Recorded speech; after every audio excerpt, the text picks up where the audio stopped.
बिहार चुनाव से पहले इंडिया गठबंधन में टूट को लेकर दोस्तों बड़ी खबर अपडेट सामने आ रही है, जिसने विपक्षी पार्टियों को है ना बड़ा झटका दे दिया है। विपक्षी पार्टी को सोचने पर मजबूर कर दिया है। कांग्रेस पार्टी दोस्तों आरजेडी से सहमत नहीं हो पा रही है। ये दोस्तों हम आपको सबसे बड़ी खबर अपडेट बता रहे हैं। आरजेडी ने दोस्तों है ना कांग्रेस पार्टी से सहमति लिए बिना ही सीट बंटवारे का फॉर्मूला तय कर दिया है और यहां अब लोगों के सामने भी ला दिया है, जिसके बाद कांग्रेस पार्टी काफी ज्यादा नाराज बताई जा रही है। बिहार महागठबंधन में आरजेडी ने सीट बंटवारे का फॉर्मूला तय कर दिया है और इसकी जानकारी अपने सहयोगी दलों को दे दी है। आरजेडी के फॉर्मूले पर कांग्रेस पार्टी तिलमिला गई है। इस सीट बंटवारे के फॉर्मूले से नाराज कांग्रेस के बिहार प्रभारी ने तो यहां तक कह दिया कि बिहार का मुख्यमंत्री कौन होगा वो भी फिर जनता ही तय करेगी। यानी कि दोस्तों कांग्रेस पार्टी है ना अब तेजस्वी यादव के चेहरे पर भी सहमत नजर नहीं आ रही है, क्योंकि तेजस्वी यादव उनसे परामर्श नहीं ले रही हैं।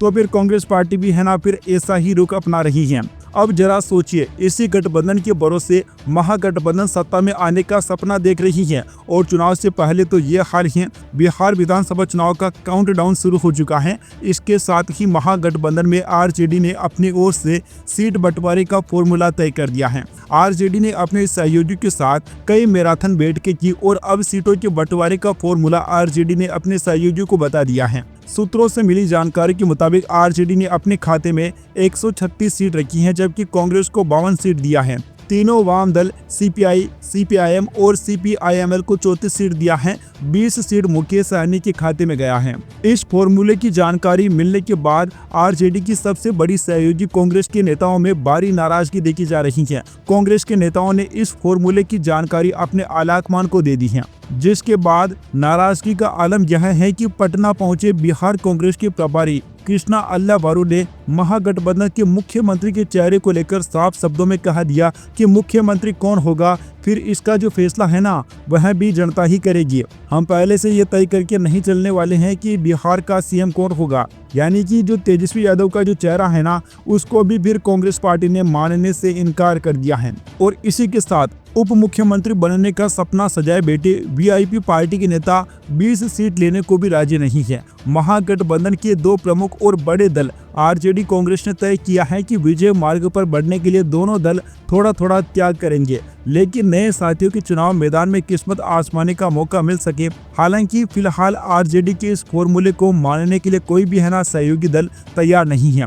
वैसे भले ही तेजस्वी यादव अपने सीट बंटवारे के गठबंधन के फॉर्मूले के अन्य घटक पर थोपने की कोशिश कर रही है, लेकिन उसका यह फॉर्मूला शायद ही किसी सहयोगी को मंजूर हो। इसके अलावा सबसे बड़ा पेश तो यहाँ पर भी है कि बारी मन से साथ में जुड़े पशुपति पारस और जेएमएम को क्या मिलने वाला है। दोस्तों अगर हम पिछले साल की सीट बंटवारे के फॉर्मूले पर एक बार नजर डाल लेते हैं तो पिछली बार है ना कांग्रेस पार्टी को ज्यादा सीटें मिली थी, लेकिन उसके बदले है ना कांग्रेस पार्टी को कम सीटें मिल रही है, तो कांग्रेस पार्टी का नाराज होना जायज है। अभी मैं आपको पिछले चुनाव की स्थिति बताता हूं। 2020 में सीट शेयरिंग का फॉर्मूला ऐसा था कि आरजेडी को 144 सीटों पर चुनाव लड़ने का मौका मिला था, तो कांग्रेस पार्टी ने 70 सीटों पर चुनाव लड़ा था। सीपीआईएमएल को 19 सीटों पर चुनाव लड़ने का मौका मिला था। सीपीआई ने 6 सीटों पर चुनाव लड़ा था और 4 सीटें है ना सीपीएम ने लड़ी थी। अभी दोस्तों देखिए कि किस पार्टी को फिर कितनी सीटों पर जीत मिलती है। सबसे ज्यादा जीत मिलती है आरजेडी को, 75 सीट पर जीत मिलती है और इनका जो स्ट्राइक रेट है ना वह भी बहुत अच्छा रहता है। 52.08% का इनका स्ट्राइक रेट रहता है। इसके बाद देखिए कांग्रेस पार्टी सिर्फ 19 सीटों पर जीत हासिल कर पाती है और कांग्रेस पार्टी का स्ट्राइक रेट बेहद खराब रहता है। हम कह सकते हैं कि सबसे खराब। सिर्फ कांग्रेस पार्टी का स्ट्राइक रेट 27.14% ही रहता है।